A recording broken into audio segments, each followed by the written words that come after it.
BJP ने मुद्दा बनाया तभी तो ये सब प्रॉब्लम पैदा हुई है। अगर बीजेपी मुद्दा नहीं बनाती और राम मंदिर सबकी आस्था का केंद्र है, जब सुप्रीम कोर्ट ने कह दिया तो झगड़ा मिट गया था। जो हिंदू धर्म के, सनातन धर्म के सर्वोत्सर्वा है और वो गाइड करते हैं पूरे देश के सनातन धर्मियों को भी, समाज को भी और धर्म को भी। क्या नौबत आ गई कि उन सब ने कहा हम नहीं जाएंगे वहां पर। प्रबंधन कर रहे हैं वो भी बीजेपी कार्यकर्ता है। इस प्रकार के माहौल के अंदर आप इन्वाइट कर रहे हो राजनीतिक पार्टियों को जानबूझ करके, तो उचित बात नहीं है। मुख्य बात है कि राहुल गांधी जी चाहते हैं ध्यान कैसे, राहुल जी चाहेंगे केंद्र सरकार का ध्यान जो देश की समस्याएं हैं चैलेंज के रूप में, चाहे महंगाई की हो, चाहे बेरोजगारी की हो, चाहे आपस में समाज के अंदर सभी धर्मों में प्यार मोहब्बत भाईचारा हो, चाहे गरीब अमीर के बीच में खाई बढ़ती जा रही है, गरीब गरीब रह रहा है और अमीर अमीर बनते जा रहे हैं, ये सभी मुद्दे बहुत इम्पोर्टेंट हैं। इसलिए उन्होंने भारत जोड़ो न्याय यात्रा की शुरुआत करके एक ऐसा सराहनीय कदम उठाया है। और उन्होंने ये भी कहा है इसमें खाली राजनीति नहीं है, ये चाहते हैं कि लोगों को न्याय सुनिश्चित हो, उसकी तरफ देशवासियों का ध्यान आकर्षित हो, जिससे सरकार पर दबाव पड़े।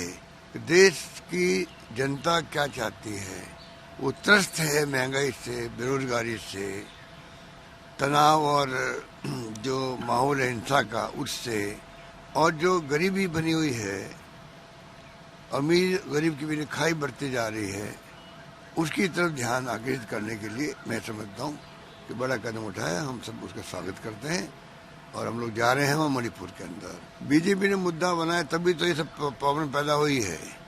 अगर बीजेपी मुद्दा नहीं बनाती और राम मंदिर सबकी आस्था का केंद्र है, जब सुप्रीम कोर्ट ने कह दिया तो झगड़ा मिट गया था शांतिपूर्ण तरीके से। सभी लोगों ने, देशवासियों ने स्वागत किया, चाहे वो कोई धर्म का हो, कोई जाति का हो, कोई वर्ग का हो। इतना बड़ा कदम जब उठाया स्वागत करके आम जनता ने, उसी ढंग का व्यवहार करना चाहिए था सरकार को भी और जो समिति बनी उसको भी करना चाहिए था। आज ये नौबत नहीं आती। इसका जब राजनीतिकरण किया गया, जिस रूप में फैसले किए गए कि धर्म गुरुओं को भी और शंकराचार्य जो हिंदू धर्म के, सनातन धर्म के सर्वोत्सर्वा है और वो गाइड करते हैं पूरे देश के सनातन धर्मियों को भी, समाज को भी और धर्म को भी। क्या नौबत आ गई कि उन सब ने कहा हम नहीं जाएंगे वहां पर। तो आप सोच सकते हो कि एक ऐसा इश्यू बन गया कि पूरे देश के शंकराचार्य कह रहे हैं कि हम सब बाइकाट करेंगे या जाएंगे नहीं, और कारण भी बता रहे हैं क्यों नहीं जाएंगे। वो आप लोग सब पढ़ते होंगे, सुनते होंगे, देखते होंगे, मुझे कहने की आवश्यकता नहीं। अगर शंकराचार्य देश के ये बात कह रहे हैं, उसका अपना महत्व है। इस तरह कंट्रोवर्सी पैदा होने की नौबत नहीं आनी चाहिए थी, ज़्यादा बेहतर रहता। और जब राम मंदिर सबका है, सुप्रीम कोर्ट का फैसला सबके लिए आया है, तो शुरुआत में ही इसको सभी जातियों, सभी धर्मों, सभी वर्गों और सभी राजनीतिक पार्टियों को अगर विश्वास में लेके चलते तो आज ये नौबत ही नहीं आती। ये पूरा पार्टी आरएसएस और बीजेपी का प्रोग्राम वहाँ पे बना दिया गया। बल्कि वहाँ जो प्रबंधन कर रहे हैं वो भी बीजेपी कार्यकर्ता हैं। इस प्रकार के माहौल के अंदर आप इन्वाइट कर रहे हो राजनीतिक पार्टियों को जानबूझ करके, तो उचित बात नहीं है।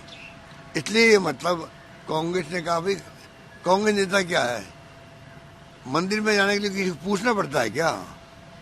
किसी मंदिर, किसी धर्म के मंदिर में, मस्जिद में, गुरुद्वारा में, चर्च में कोई जाए अगर मान लो इबादत करने के लिए, तो पूछ के जाएंगे क्या?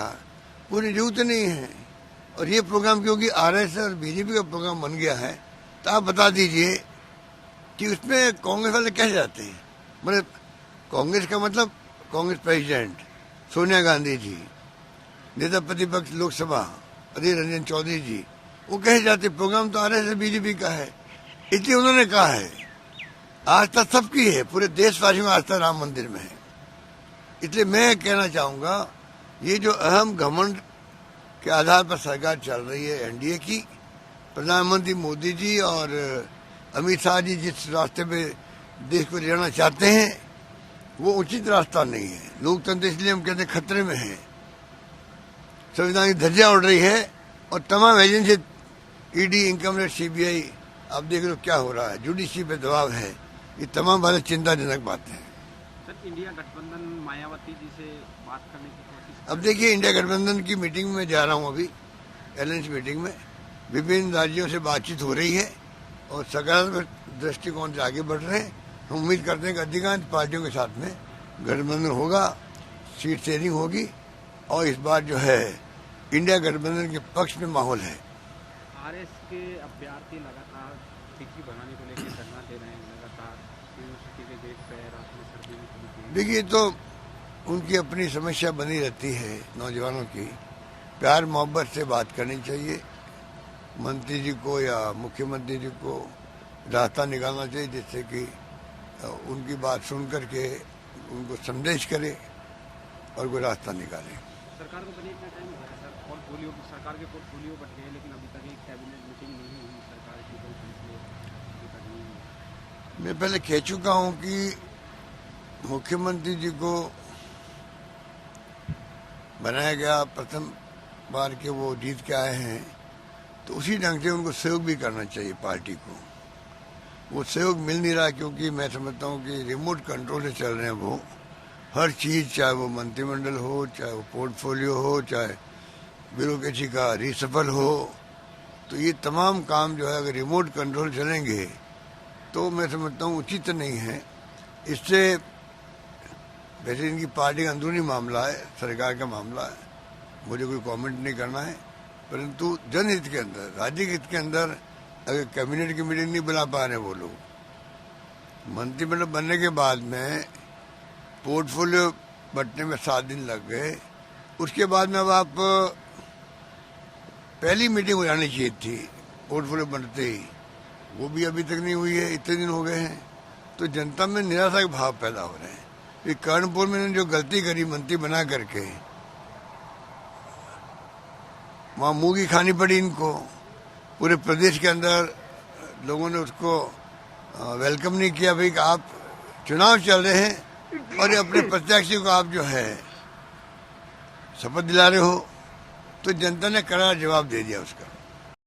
यात्रा निकाल रहे हैं, देखिए भारत जोड़ो न्याय यात्रा ऐतिहासिक यात्रा होगी क्योंकि इसमें करीब 6000 किलोमीटर की यात्रा है वो, और जैसे भारत जोड़ो यात्रा थी 4000 किलोमीटर की, उसी ढंग का उत्साह इसमें देखने को मिलेगा। मुख्य बात है कि राहुल गांधी जी चाहते हैं ध्यान, कैसे राहुल जी चाहेंगे केंद्र सरकार का ध्यान जो देश की समस्याएं हैं चैलेंज के रूप में, चाहे महंगाई की हो, चाहे बेरोजगारी की हो, चाहे आपस में समाज के अंदर सभी धर्मों में प्यार मोहब्बत भाईचारा हो, चाहे गरीब अमीर के बीच में खाई बढ़ती जा रही है, गरीब गरीब रह रहा है और अमीर अमीर बनते जा रहे हैं, ये सभी मुद्दे बहुत इम्पोर्टेंट हैं। इसलिए उन्होंने भारत जोड़ो न्याय यात्रा की शुरुआत करके एक ऐसा सराहनीय कदम उठाया है और उन्होंने ये भी कहा है इसमें खाली राजनीति नहीं है, ये चाहते हैं कि लोगों को न्याय सुनिश्चित हो, उसकी तरफ देशवासियों का ध्यान आकर्षित हो, जिससे सरकार पर दबाव पड़े कि देश की जनता क्या चाहती है। वो त्रस्त है महंगाई से, बेरोजगारी से, तनाव और जो माहौल है हिंसा का उससे, और जो गरीबी बनी हुई है, अमीर गरीब की भी खाई बढ़ती जा रही है, उसकी तरफ ध्यान आकर्षित करने के लिए मैं समझता हूँ कि बड़ा कदम उठाया। हम सब उसका स्वागत करते हैं और हम लोग जा रहे हैं वहाँ मणिपुर के अंदर। 22 जनवरी को राम मंदिर की प्राण प्रतिष्ठा है, कांग्रेस ने तय किया है तक हम नहीं जाएंगे, तो बीजेपी इसको लगातार मुद्दा बना रही है सर। बीजेपी ने मुद्दा बनाया तभी तो ये सब प्रॉब्लम पैदा हुई है। अगर बीजेपी मुद्दा नहीं बनाती और राम मंदिर सबकी आस्था का केंद्र है जब सुप्रीम कोर्ट ने कह दिया तो झगड़ा मिट गया था शांतिपूर्ण तरीके से। सभी लोगों ने, देशवासियों ने स्वागत किया, चाहे वो कोई धर्म का हो, कोई जाति का हो, कोई वर्ग का हो। इतना बड़ा कदम जब उठाया स्वागत करके आम जनता ने, उसी ढंग का व्यवहार करना चाहिए था सरकार को भी, और जो समिति बनी उसको भी करना चाहिए था। आज ये नौबत नहीं आती। इसका जब राजनीतिकरण किया गया, जिस रूप में फैसले किए गए कि धर्म गुरुओं को भी, और शंकराचार्य है जो हिंदू धर्म के, सनातन धर्म के सर्वोत्सर्वा है, और वो गाइड करते हैं पूरे देश के सनातन धर्मियों को भी, समाज को भी और धर्म को भी। क्या नौबत आ गई कि उन सब ने कहा हम नहीं जाएंगे वहां पर। तो आप सोच सकते हो कि एक ऐसा इश्यू बन गया कि पूरे देश के शंकराचार्य कह रहे हैं कि हम सब बाइकाट करेंगे या जाएंगे नहीं, और कारण भी बता रहे हैं क्यों नहीं जाएंगे। वो आप लोग सब पढ़ते होंगे, सुनते होंगे, देखते होंगे, मुझे कहने की आवश्यकता नहीं। अगर शंकराचार्य देश के ये बात कह रहे हैं, उसका अपना महत्व है। इस तरह कंट्रोवर्सी पैदा होने की नौबत नहीं आनी चाहिए थी, ज़्यादा बेहतर रहता।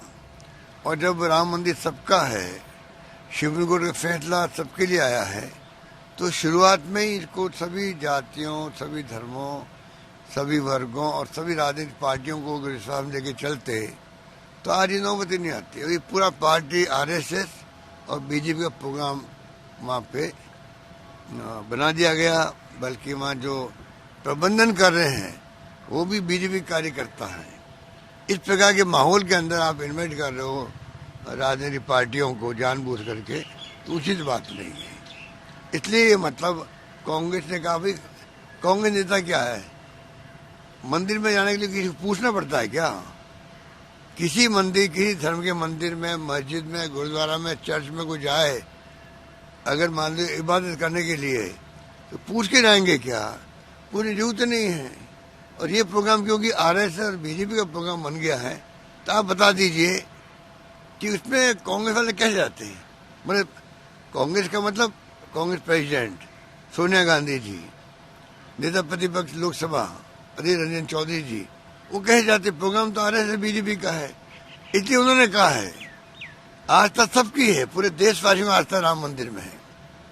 इसलिए मैं कहना चाहूंगा, ये जो अहम घमंड के आधार पर सरकार चल रही है एनडीए की, प्रधानमंत्री मोदी जी और अमित शाह जी जिस रास्ते पे देश को ले जाना चाहते हैं, वो उचित रास्ता नहीं है। लोकतंत्र इसलिए हम कहते हैं खतरे में है।